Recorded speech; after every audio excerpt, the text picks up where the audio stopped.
लगातार आपको बता रहे हैं कि उत्तर प्रदेश उपचुनाव जो हुए हैं 3 सीटों पर, 1 लोकसभा और 2 विधानसभा सीटों पर, उसकी मतगणना चल रही है। और मैनपुरी सीट की अगर बात की जाए तो सपा के लिए काफी महत्वपूर्ण ये सीट है, क्योंकि स्वर्गीय मुलायम सिंह यादव की ये सीट थी जो जिस पर अब उनकी बहू डिंपल यादव चुनाव लड़ रही हैं और यहाँ पर आगे वो चल रही हैं।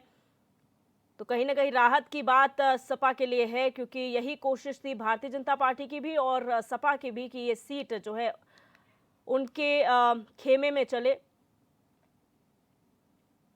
और रघुराज शाक्य की अगर बात की जाए तो डिंपल यादव के विरुद्ध वो चुनाव यहां से लड़ रहे हैं और रघुराज सिंह शाक्य इटावा लोकसभा सीट से 2 बार के सांसद रहे हैं। वहीं इटावा सीट से 1999 से लेकर 2004 तक सांसद बने। वहीं मुलायम सिंह यादव के सबसे प्रिय माने जाते थे रघुराज शाक्य।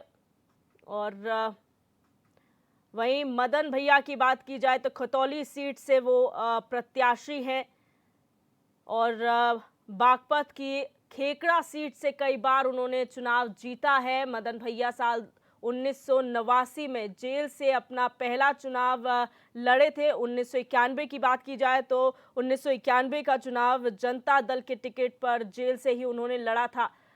आसिम रजा की अगर यहाँ पर बात की जाए तो रामपुर सीट से सपा के प्रत्याशी हैं आसिम रजा और 2015 से रामपुर नगर अध्यक्ष के पद पर नियुक्त वो हैं और काफी करीबी माने जाते हैं आजम खान के। 2022 में आजम खान के लिए विधानसभा चुनाव का पर्चा उन्होंने भरा।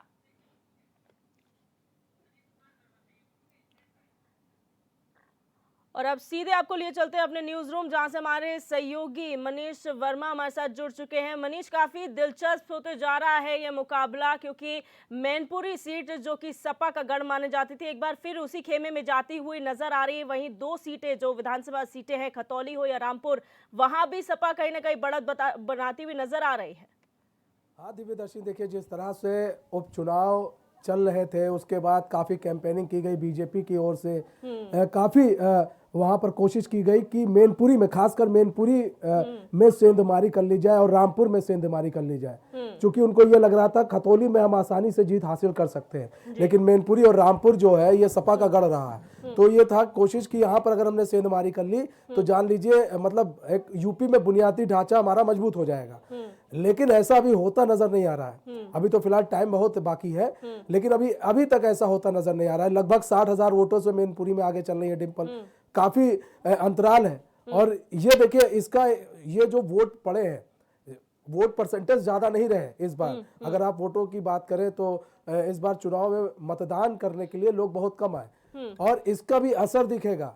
और इसका जो असर दिखेगा वो बीजेपी के लिए घाटे का सौदा होगा, क्योंकि मैनपुरी और रामपुर में सबसे ज्यादा आपके सपा समर्थक है, आरएलडी समर्थक है और बसपा समर्थक है। तो जो बसपा समर्थक भी है वो खिसक कर आ जाएंगे आपका सपा के साथ, कांग्रेस समर्थक है वो भी खिसक के आ जाएंगे सपा के साथ। तो कहीं ना कहीं बीजेपी को बहुत सारा नुकसान जो है देखने को, उस वक्त भी उनको मालूम था कि हमको नुकसान होगा अगर वोटिंग ज्यादा नहीं होती है, और वोटिंग ज्यादा नहीं हुई ये कारण है। और सबसे बड़ी चीज मैनपुरी में देखिए डिंपल यादव ने जिस चीज को भुनाना था, सबसे बड़ी चीज है स्वर्गीय मुलायम सिंह यादव की जो जब देहांत हुआ, उनका निधन हुआ, तो एक सिंपैथी के तौर पर भी वोट पड़ते हैं ऐसे समय पर, और खास पर मैनपुरी में, क्योंकि मैनपुरी तो गढ़ रहा है, तो सिंपैथी के तौर पर भी वोट परसेंटेज पड़े हैं। तो जिसको लेकर देखा जाए तो सपा आगे है वहां पर। रामपुर की बात की जाए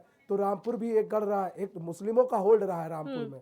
तो जो मुस्लिम है, मुस्लिम काफी वहां पर जो पकड़ है आजम खान की, आप चाहे जितने भी केसेस लाद दें आजम खान पर, वो मायने नहीं रखते हैं। बिल्कुल मनीष जी, आप बने रहिए हमारे साथ। मनोज त्यागी जी सपा नेता हमारे साथ जुड़ चुके हैं। सर बहुत बहुत स्वागत है आपका HNN 24/7 में। जी सर, किस तरीके से देखते हैं सपा जो है 3 सीटों पर उपचुनाव हुआ और वहां बढ़त बनाती हुई नजर आ रही है? ये बहुत अच्छी बात है। भारतीय जनता पार्टी की जन विरोधी नीतियों का परिणाम है ये। जनता, हर वर्ग, किसान, मजदूर, विद्यार्थी, अध्यापक सभी दुखी हैं, दुकानदार, व्यापारी दुखी है, और उसी का परिणाम है कि तीनों सीटें समाजवादी गठबंधन जीत रहा है। जी। जी, और जिस तरीके से यहाँ पर साम दाम दंड भेद सभी तरीके अपनाए जाते हैं, क्योंकि हमने देखा भारतीय जनता पार्टी की तरफ से कोई कोर कसर नहीं छोड़ी गई थी प्रचार प्रसार करने में, यहाँ तक के लिए वोटों के लिए भीख तक मांगी गई थी अगर खतौली सीट की बात की जाए। तो उसके बावजूद भी क्या वजह रही कि सपा आगे चल रही है? क्या अब मैनपुरी सीट की खासतौर पर बात की जाए, क्या स्वर्गीय मुलायम सिंह यादव के जब निधन हुआ उसके बाद सिंपैथी वोट के तौर पर आप देखते हैं इसे, कि जो जीत मिल रही है डिंपल यादव को? देखिए, नेताजी का इतना बड़ा कद था, वो मैनपुरी तक ही वैसे सीमित नहीं रखा जा सकता, लेकिन मैनपुरी उनका कर्म क्षेत्र था और नेताजी का सहानुभूति तो निश्चित रूप से है, लेकिन समाजवादी पार्टी के साथ हमारे नेता अखिलेश यादव जी के साथ और शिवपाल जी ने जो मेहनत की है, इस सब का परिणाम है कि रिकॉर्ड तोड़ जीत डिंपल जी जीतेंगी मैनपुरी में। और जहां तक आपने बताया बीजेपी ने भीख भी मांगी, खतौली में भीख मांगी और रामपुर में डंडे चलाए, लेकिन उन्हें गलतफहमी थी कि अल्पसंख्यक समुदाय का वोट समाजवादी के साथ है। वो संख्यक समाज भी आज दुखी है बीजेपी की। 1000 का सिलेंडर मिल रहा है, क्या हिंदू को नहीं मिल रहा? सभी को मिल रहा है। तो हिंदू भी उतना ही दुखी है और वहां भी आजम खां का समर्थन, समाजवादी का समर्थन हिंदुओं में था। बिल्कुल, बहुत शुक्रिया सर हमारे साथ जुड़ने के लिए। और हमारे सहयोगी माफ कीजिएगा मनीष वर्मा हमारे साथ बने हुए हैं। मनीष, आपने सुना ये सपा नेता थे जिन्होंने बोला कि त्रस्त हो चुकी है जनता और जो जन विरोधी नीतियां हैं भारतीय जनता पार्टी के, वही उसी के खिलाफ ये नतीजा है कि सपा आगे चल रही है। दिव्य दर्शनी, अब भाई जब चीज़ें आगे हो जाती हैं तो तमाम तरह की बातें आती हैं। अब यहाँ पर बात ये नहीं करेंगे कि ईवीएम के ऊपर सवाल नहीं उठेगा। अब यहाँ पर सवाल उस पर नहीं उठेगा कि योगी आदित्यनाथ ने कैंपेनिंग थोड़ी ज़्यादा कर ली। अब यहाँ सवाल इन सब चीज़ पे नहीं उठेगा, आप क्योंकि आगे हैं तो आप कुछ भी कह सकते हैं, ठीक है, वो आपका राइट है, आपका हक है, आप विपक्ष में आप कह सकते हैं। लेकिन जो देखिए इसमें मेन कारण है सिंपैथी। रही बात रामपुर की, रामपुर में मुस्लिम एक माहौल पूरा क्षेत्र है, वहां पर मुस्लिमों का होल्ड है। आप देखिए कांग्रेस और या फिर बसपा हो, कांग्रेस और बसपा की तरफ से पूरी छूट दे दी गई थी कि भाई आप कहीं पर भी वोट डाल सकते हैं। तो जो बसपा के लोग हैं वो खासकर जो है सपा को पसंद करते हैं। अगर बसपा का कोई खड़ा होता तो शायद ये चीज ना होती, वो चीज बीजेपी के पक्ष में जा सकती थी।